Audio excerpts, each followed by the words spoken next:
I remember sitting down on my computer in 2011. I was a basketball player, I was trying to get better, and I see this video on YouTube, and it's talking about the number one sixth grader in the country, just 11 years old. His name was Damon Harge. So naturally I click on the video. I want to see what this is all about. And he's going through these elaborate ball handling drills.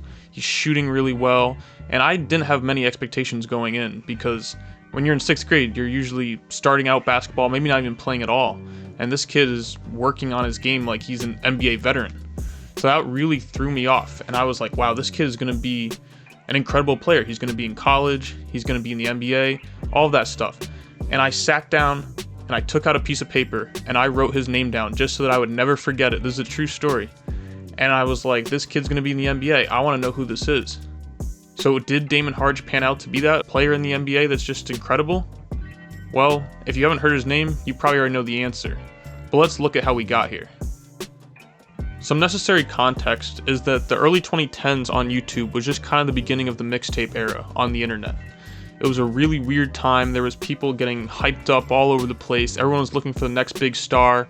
Real big emphasis on dunks, crossovers, dropping people. Not really the fundamentals, but more highlights and flashy things.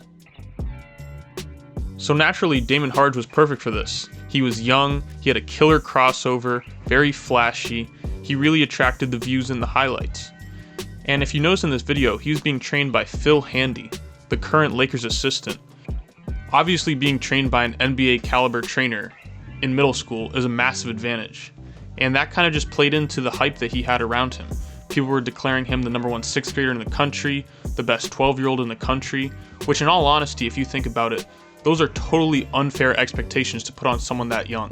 Having to step on the floor each time, people knowing who you are, and you need to play like you're the best player in the country, that's a lot of pressure and it's kind of problematic. But when you look at the immense skill that he had, the high-level trainers that he was working with, he had the work ethic, the drive, there's no way he could fail, right? So when Damon was in 6th grade, he was averaging 35 points a game, and he was playing kids a lot older than him. So averaging 35 against people your own age is very impressive. But then to do that against people a lot older, that just shows you the skill level that he had. And aside from the skill level, he had incredible hype on him. To show you some of that, there's quotes from legit NBA players talking about how good he is when he's 11 years old, just to get a sense of some of the pressure that he had. Kyrie Irving said, quote, "I was very, very impressed with Damon. He really reminds me of me back in the day, but he's just more skilled than I was back then. The talent and potential is undeniably there. He was crossing up varsity guys like they were young guys. He's the real deal, and he seems really focused." John Wall said about him, "The kid was unguardable. I knew right away that he was a star. I just want him to continue to work hard." Imagine being in middle school and actual NBA players talking about how good you are now and how good you're going to become down the road. I just couldn't imagine that. But the crazy stories about Damon Harge, they do not end there.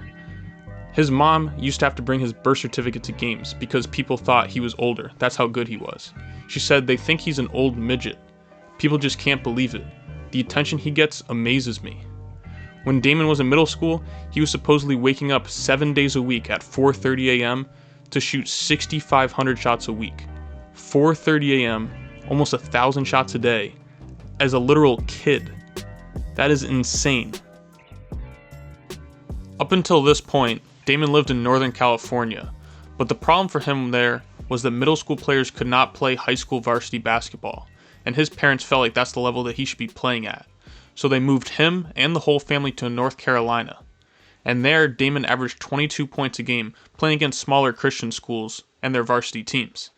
But his parents again felt that was too easy, so they moved him to North Raleigh Christian Academy, where he averaged 8 points and 3 assists.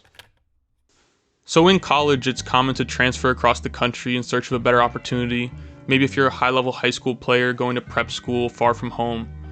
But Damon was in middle school, and his whole family moved across the country solely for his basketball career. So now he has NBA players talking about how good he is.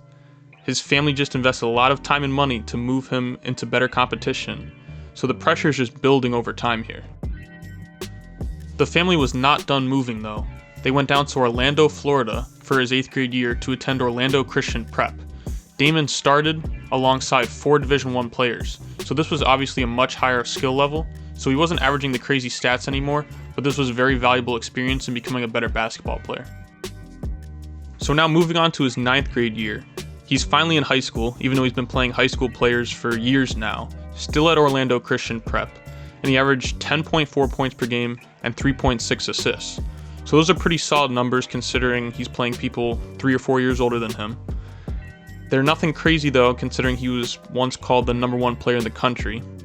And throughout this whole time, he hadn't really been growing too much. He was a pretty short kid. He was 5'8", maybe 140 pounds or so, rather skinny. So as he kind of capped out on his size, his peers were continuing to grow, and over time this made it more difficult. Now on to his sophomore season at Orlando Christian Prep, he averaged 14.3 points per game and 4.4 assists.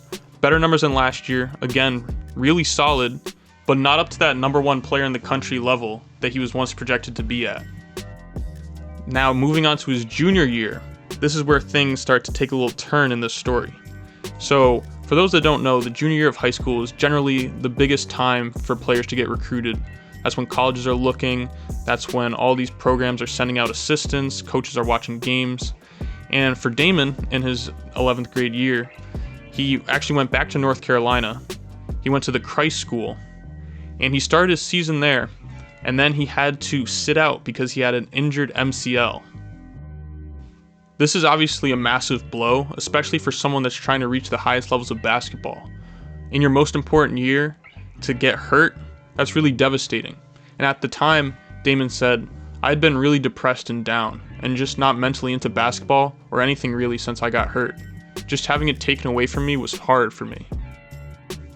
With needing to miss time because of the injury and then some more time to recover, his junior year was kind of a loss. Any college offers that he had kind of cooled off, and he didn't really have a ton of options. But for his 12th grade year, he went back to the Orlando area, this time to Oak Ridge High School, and he didn't really have the best of years.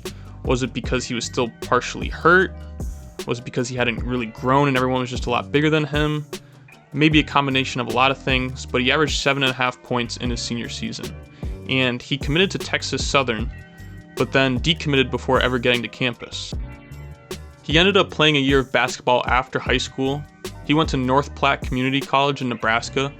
He averaged 7.9 points and 3.4 assists, but again, and what's kind of been the theme the whole time here, is they are solid stats, but not very good considering where he was projected to be at one point. After that, he was reportedly going to USC Salkehatchie to play basketball, a small school in South Carolina, but I don't even think they had a season last season due to the pandemic, and as of now, he's no longer listed on the roster. He hasn't tweeted since July. I couldn't find an Instagram for him, so as far as I can tell, Damon Harge is no longer playing basketball. It's an uneventful end to this story. It's honestly a little bit sad, and it's a product of a combination of Harge not growing as much as his peers, his injury during his junior year, and just having unreal expectations placed on him from a very young age.